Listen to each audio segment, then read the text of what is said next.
farqi intee leeg ayaa u dhaxeeya sirdoonka dawladda Soomaaliya iyo sirdoonka ururka Al-Shabaab. waxaa sii kordhaya xaaladda ay xagjiriinta Soomaaliya ku ballaarinayaan cududooda sirdoon ee gabi ahaan dalka Soomaaliya, gaar ahaan magaalada Muqdisho iyo deegaanada ku xeeran. maleeshiyaadka Al-Shabaab ayaa culays ka saaray howlaha sirdoonka tan iyo wixii ka dambeeyay sanadkii 2014 markaas oo hoos u dhac uu ku yimid howlihii ay ka lahaayeen magaalada Muqdisho. Al-Shabaab ayaa wixii ka dambeeyay sanadkii 2014 garwaaqsaday in culays ay saaraan dhanka sirdoonka oo ay rumaysan yihiin inay ku gaari karaan qorshahooda amni darro oo ay ka wadaan magaalada Muqdisho. xagjiriinta Soomaaliya ee Al-Shabaab ayaa iminka qabta dhammaan howlihii lagu talagalay in ay qabtaan sirdoonka Soomaaliya, waxaana xusid mudan in daraasad la sameeyay lagu ogaaday in sirdoonka Al-Shabaab uu ka badan yahay sirdoonka dawladda Soomaaliya. daraasad la sameeyay ayaa waxaa lagu ogaaday in sirdoonka Al-Shabaab ay ka shaqeeyaan dhammaan shaqooyinka liita iyo kuwa heer sare ah, waxaana ka mid ah shaqooyinkaasi goobaha caafimaadka, dukaamada, timajarayaasha, caseeyaasha, kuwa wareejiya suumanka iyo boorsooyinka lacagta, kuwa riixa gaari gacanka iyo kuwa ganacsiga la fadhiya hareeraha wadooyinka, iyadoo shaqooyinka noocaasi ah ay yihiin kuwa loogu talagalay sirdoonka Soomaaliya oo u muuqda kuwa aan iminka u diyaarsanayn shaqooyinka heerkaasi. cadadka sirdoonka Al-Shabaab ayaa tir ahaan la xaqiijiyay inay ka badan yihiin kuwa dawladda, waxaana maleeshiyadu ay isticmaashaa dharcad ay cadadooda u dhaxayso 4500 ilaa 6000 oo gabi ahaantood ka howlgala magaalada Muqdisho, marka laga reebo tiro yar oo shaqo isbedel ah ku aada gobolada dalka. dharcadka Al-Shabaab ayaa waxaa qayb ka hooyooyinka da'da ah iyo carruurta ku gaafmeerta hareeraha wadooyinka, gaar ahaan goobaha lagu shaaho iyo maqaayadaha, kuwa oo isku ekaysiya dad liita oo gacanta hoorsada. afayeenka Al-Shabaab Sheekh Cali Maxamuud Raagi Cali Dheere ayaa gudaha sanadkan sheegay in dadka ugu badan ee isticmaala wadada Maka al-Mukarrama ay yihiin kuwa iyagu u adeega isla markaana ay ka badan yihiin kuwa dawladda, sida uu hadalka u dhigay. sidoo kale sirdoonka Soomaaliya oo aan lahayn awood dhaqaale ayaa shaqooyinka ay qabtaan ku eg magaalada Muqdisho, waxaana ugu wacan marool jab ay ka qaadeen daryeel la'aan ka haysata dhanka dawladda, halka cadowga ay la dagaalamayaan lagu bixiyo dhaqaalaha ugu badan. daraasaadka ayaa waxaa lagu sheegay in cadadka sirdoonka Soomaaliya uu yahay inta u dhaxayso 3000 ilaa 4000 oo ku eg magaalada Muqdisho. waxaa xusid mudan in cadadka intaasi leeg 3 meelood 2 meel iyo bar lagu biiriyay taliska booliiska Soomaaliya xilli la doonayay in la kordhiyo tirada sirdoonka Soomaaliya.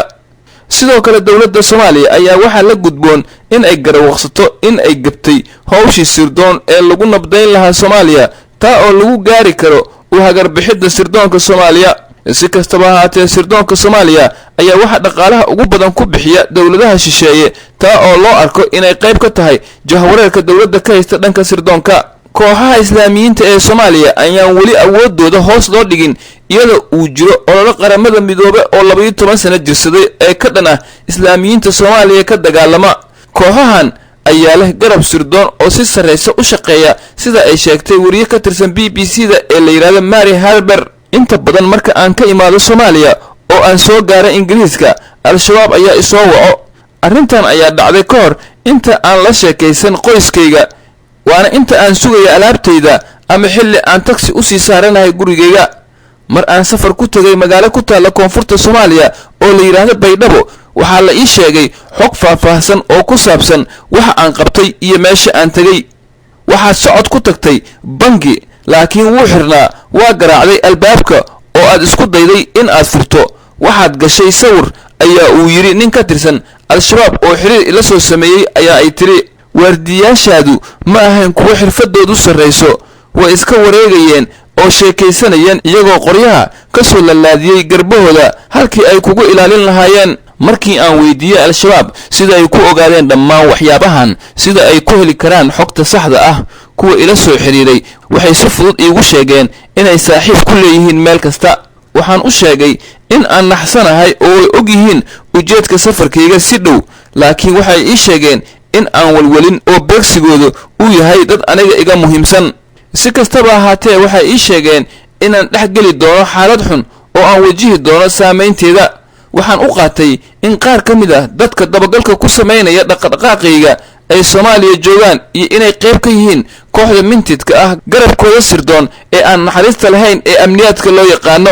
qaar kale ayaa jira kuwa oo ah dad ku shaqeeya inay xog ka keenaan qofka la raadinayo markaas kadibna lacag lagu siiyo shaqadaasi. taa waxaa ka sii cabsi badan habka mintidiintu u dabagalaan dadka ay doonayaan in ay ka mid noqdaan iyo kuwa ay u hanjabayaan ama ay dilayaan.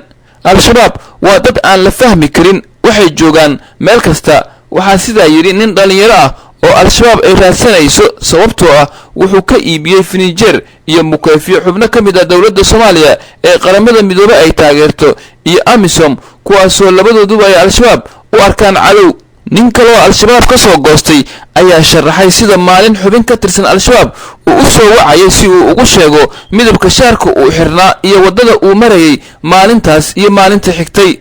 dad kale ayaa ka hadlay sida mintidiintu ay u yimaadaan guryahooda iyo goobahooda shaqada ee ku yaala gudaha magaalada Muqdisho si ay ugu hanjabaan ama ay uga mid noqdaan.